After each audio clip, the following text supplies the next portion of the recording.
Welcome, and thank you for joining us. I am Makola Abdullah, the 14th president of Virginia State University, and I'm happy to be here to talk to you today about connecting and collaborating in our community. We are proud members of the Chesterfield County community, and we're always proud to collaborate on this event for Martin Luther King Day.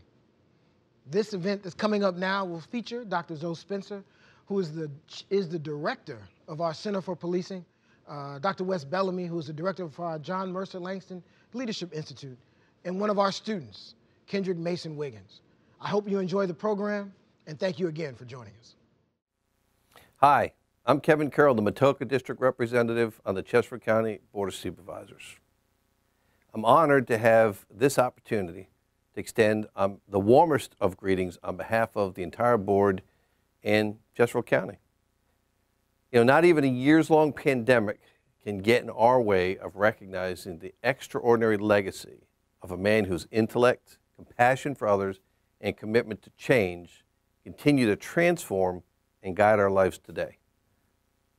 Virginia State University represents and carries on the legacy of Dr. Martin Luther King Jr., and Chesterfield County could not be prouder to call VSU a partner in a relationship that has stood for years and continues to make this community, this county, and our Commonwealth and this nation stronger and more resilient. Dr. King's teaching undoubtedly are no less relevant today than they were when he spoke those very powerful words about having a dream.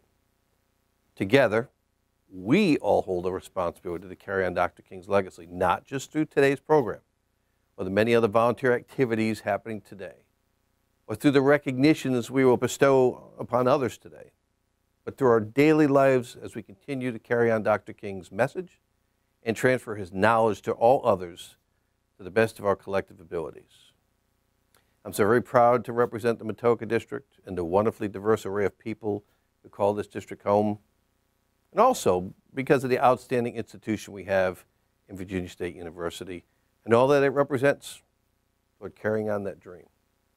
So thank you, Dr. King. Thank you, VSU.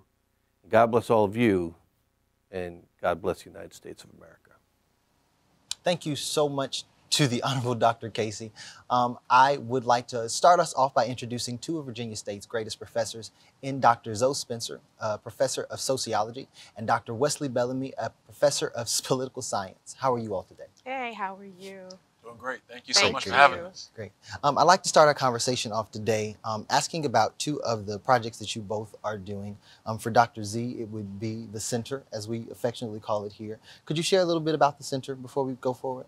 Yes, so thanks to the collaboration with local law enforcement and Virginia State University, our president, Makola M. Abdullah, we started the Center for Policing Leadership and Social Justice here at Virginia State University.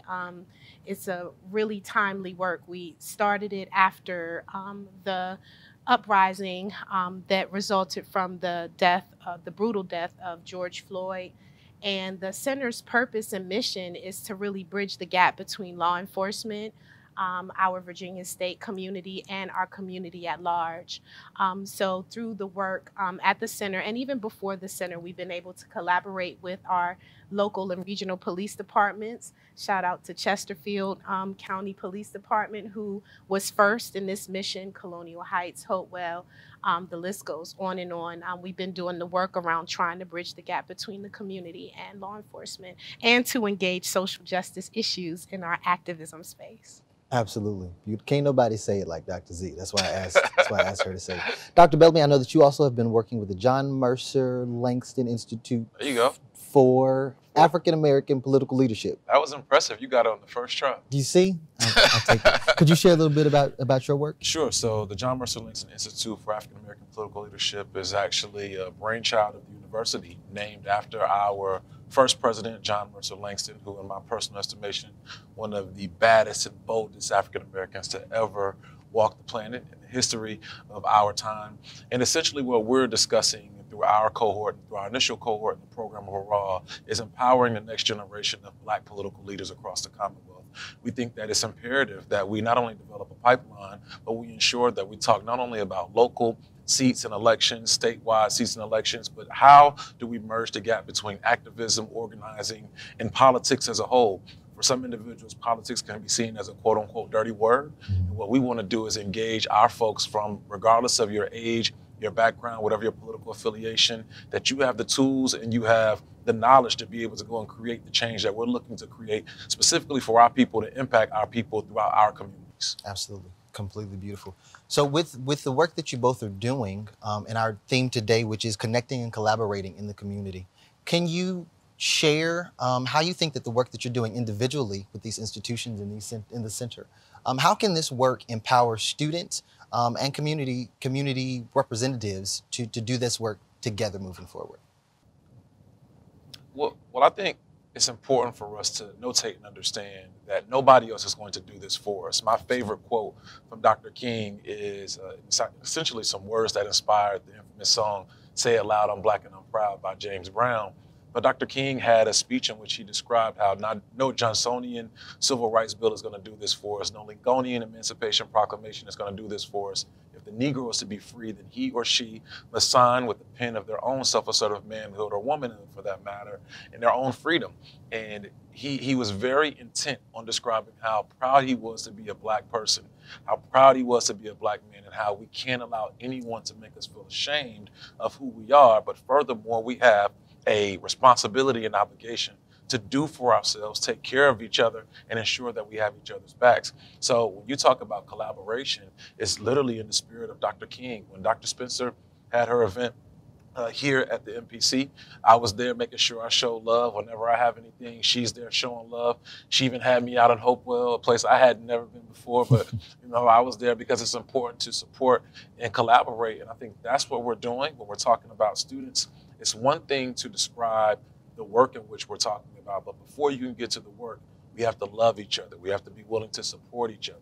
So before there can be any political movement, before we can have criminal justice or police reform, collectively as our people and our persons, we have to ensure that we have each other's backs. And I think that's something that both Dr. Spencer and I are trying to communicate to not only students, but faculty alike. He's so eloquent. I don't even want to go after I can imagine how I feel.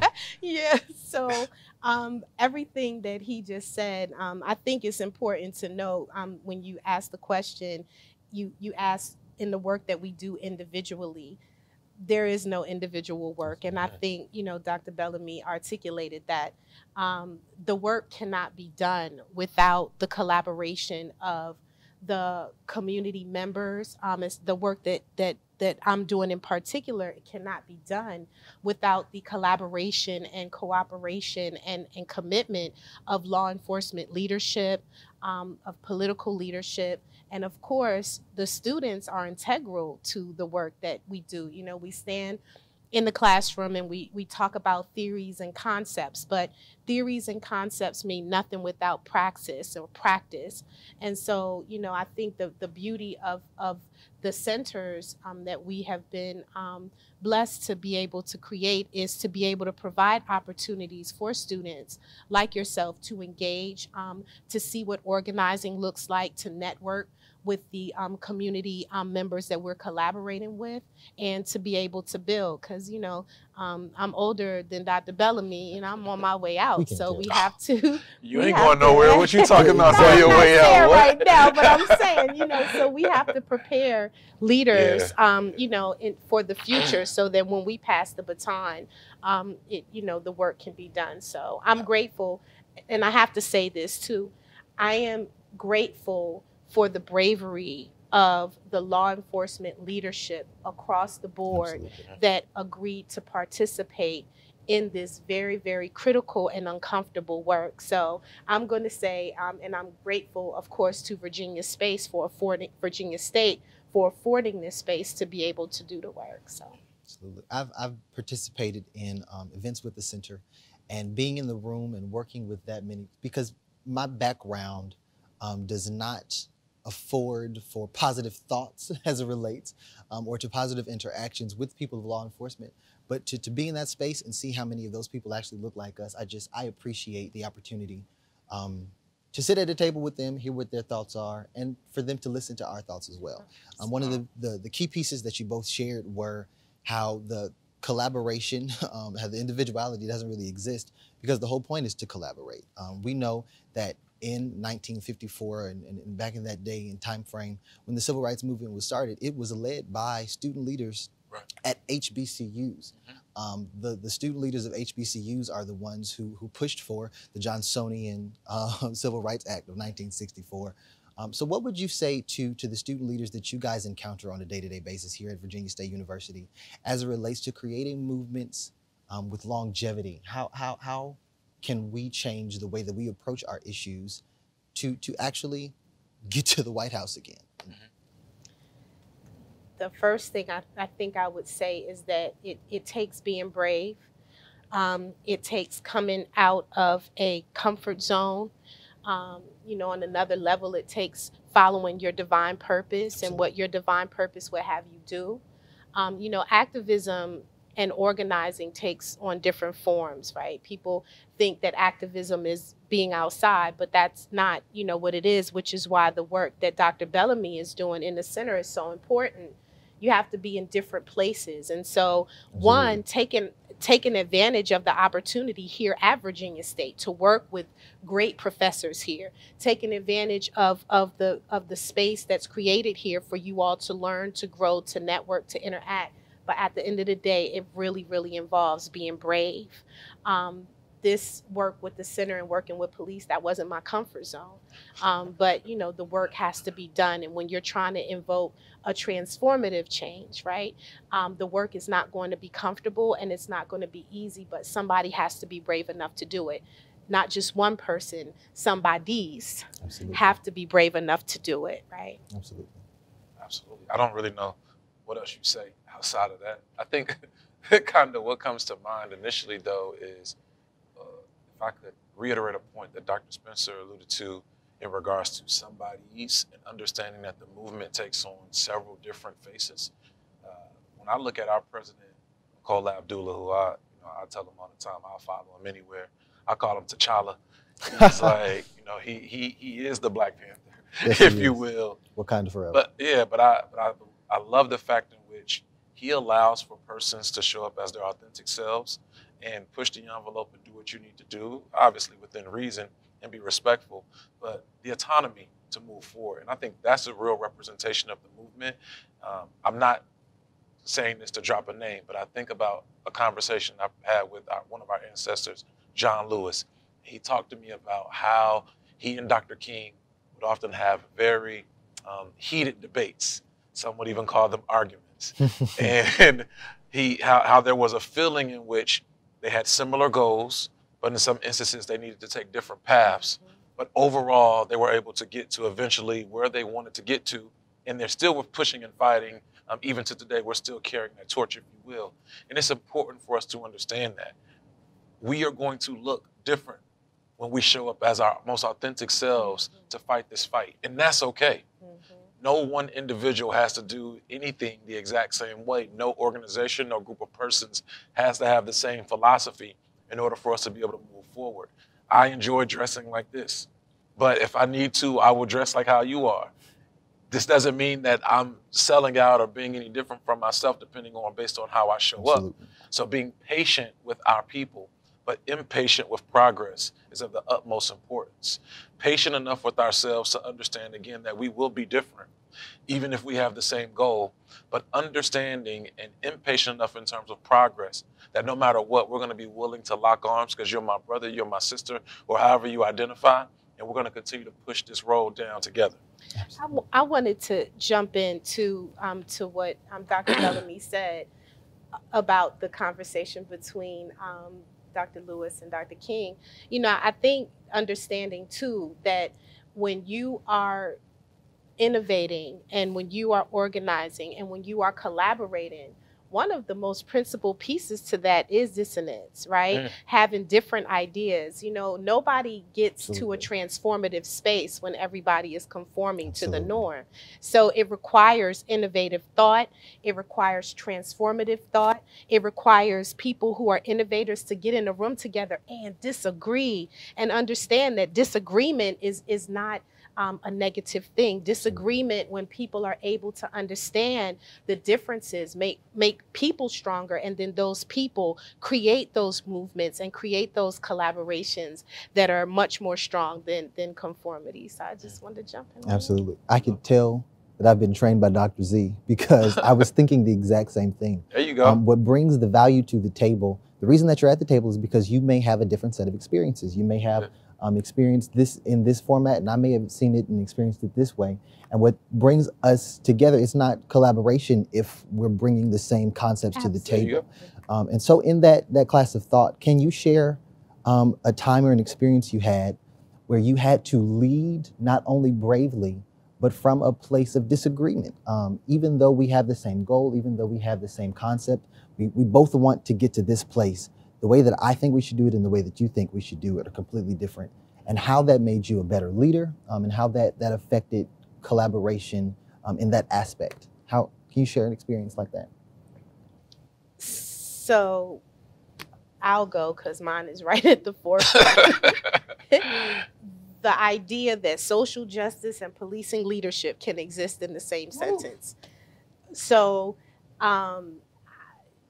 it wasn't my comfort zone to engage. I remember calling Sheriff Doug Adams when I was trying to get, before we established the center, when I was trying to get the first leadership forum together, and being afraid that our differing ideas, myself as a scholar activist, and leadership, law enforcement leadership, as law enforcement leadership, it really gets no different than that, you know? So you have to come outside. And even going back to my first encounter with law enforcement is when I called Chesterfield County Police Department. I spoke with Captain A.J. Stark. This was back in 2015, and I was angry about something. And I didn't expect the call to go well there. And so that for me was the bravery, right?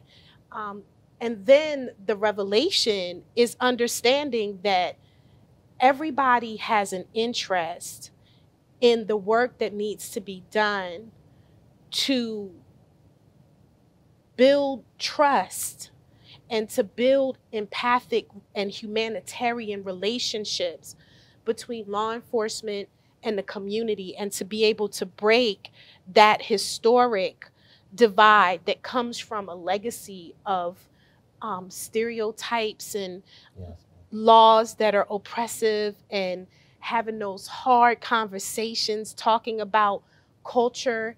I think that for me was the part. But then now, having engaged the work, we all see how that empathy builds from both sides, and how that empathic interaction between law enforcement, community activists, community leaders, and students bridges a gap that's necessary, you know, for us to all feel safe in our communities. Absolutely. I can say as a professor, the work had to be done because I wanted you all to be safe, you know? I appreciate that. It's powerful and necessary. Absolutely.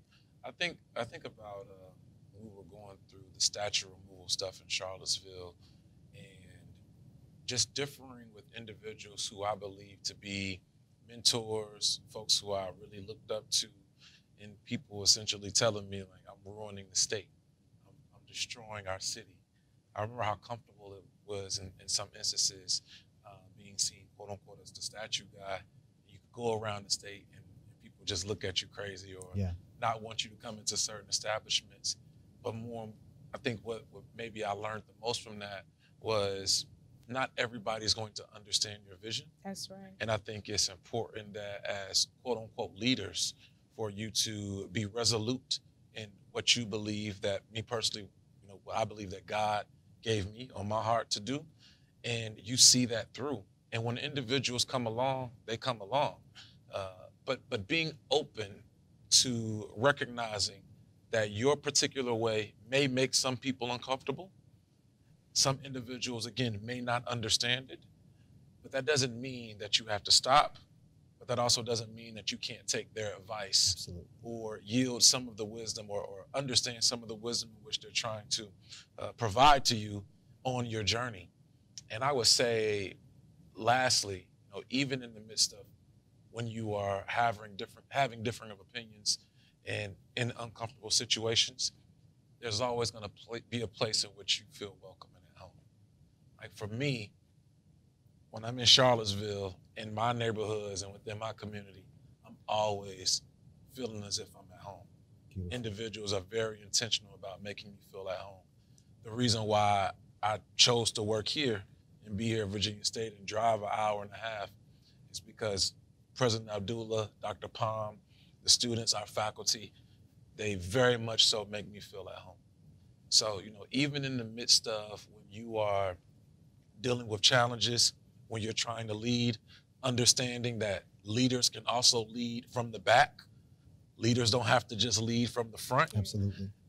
But make sure you find places and spaces in which you are welcome, and then thrive, learn, and flourish in those spaces. And that's why I love being here, because I think that we have leadership in an environment in which we are allowed to thrive as being our most authentic selves, which has a positive impact on our young people. And I just love being here for that reason. Absolutely. I love having you here. Me too.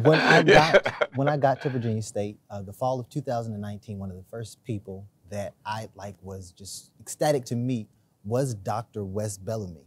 It was because he was the guy who, he was a superhero, beating up tiki torch Nazis, and just leading in an area that I don't think of us when I think of the city of Charlottesville. So I would like to say that I appreciate your leadership, your advocacy in that space.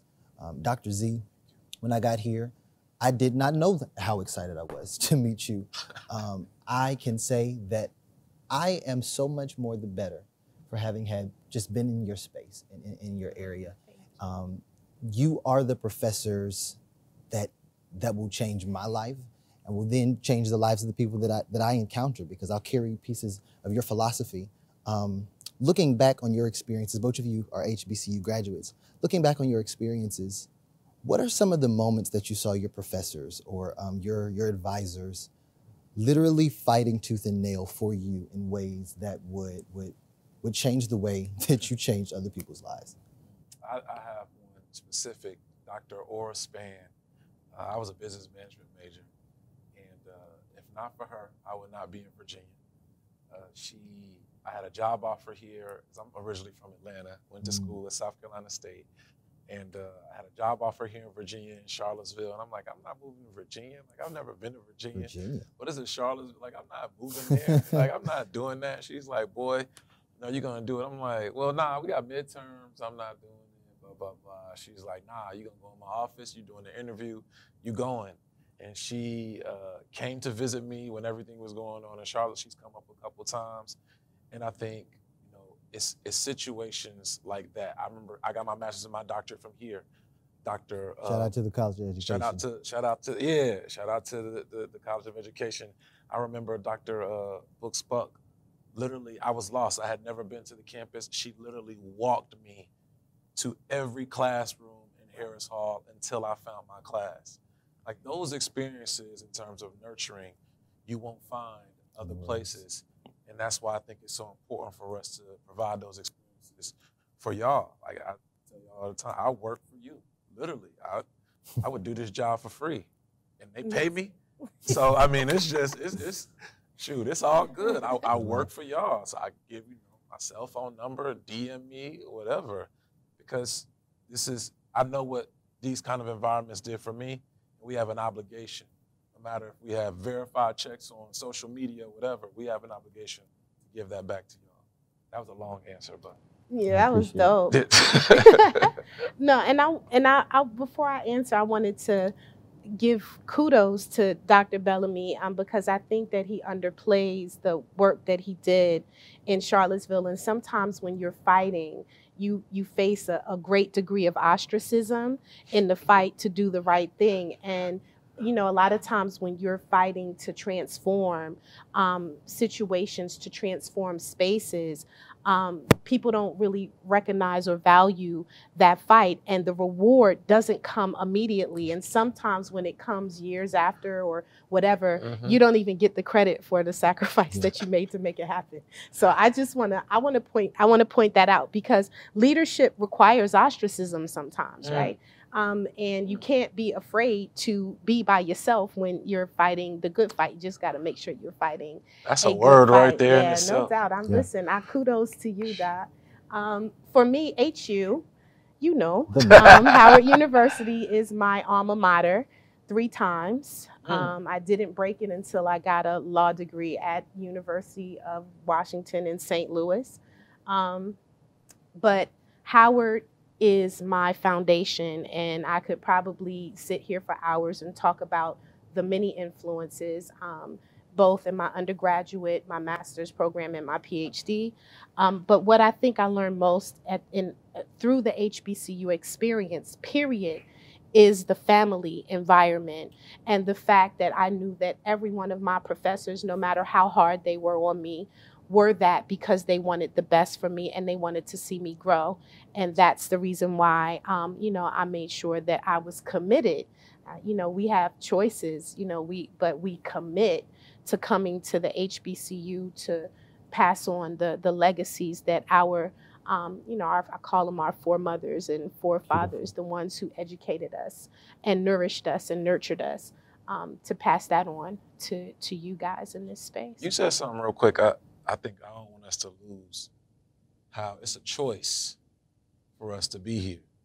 You know, these are choices that we make, and we're very intentional about being here. You hear Dr. Z said she got 3 degrees from Howard. I had all 3 of mine from HBCUs. Like, it was very intentional for us to be here with our people, and I think that often the reward does come, because I know very much so. I mean, I hear it from faculty, students, whomever, and it's a feeling of, for me at least, is if I'm not gonna feel at home here, like if I don't feel welcome here, then I don't know who will make me feel welcome. No matter what. I mean, I went through the same things with administration lines and FAFSA and everything else. But I'll tell you though, like real quick, if I can have 30 seconds, I'll tell you this, and I hope the students recognize this. I was so glad afterwards that I had those experiences with FAFSA and registration and all of that when I was 18, 19, 20, 21. Because when I was 25, when I was 28, and I'm dealing with these different issues that my colleagues didn't have to go through when they were my age, and they didn't know how to handle them then, it made me that much more better, not only as a person, but as a leader. So, you know, sometimes we go through experiences and it's kind of shaping you early on to develop your tools that you're going to need at a much later spot in your life. So appreciate those hardships. Absolutely. That's crazy to sound. I mean, I know it may sound wild, but it's appreciate getting it from that. The mud. Like struggle prepares you for struggle. Oh man. So, I'm like nothing else. Yeah. Like yeah. nothing else. Yeah. All right, we got off track. How off track is it? Speaking about struggling and getting it from the mud, and a conversation about collaboration, and a conversation about working together in the community. How off topic is it to discuss standing in line for FAFSA is like, that's just ghetto. Like, I don't like it. I did not like it in fall 19. I don't like it now. But I understand that it makes me a better person for it. I understand that standing in that line got me some of my greatest friends. I know people that other people won't get to introduce themselves to. Latasha Deloach in ACE, Myra Phillips in financial aid. I know those people. I can call them those people. And so that mirrors the work that you do in the community. If I'm stuck on hold trying to get in touch with this person from this office, I get to meet their administrator.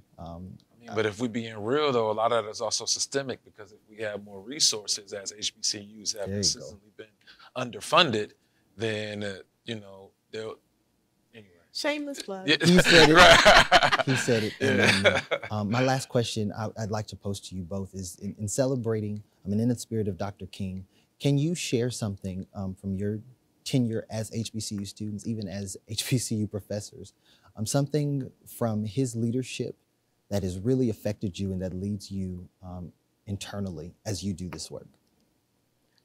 I'm going to go first if I can, because I want you to pull up the rear. I know you're going to do it.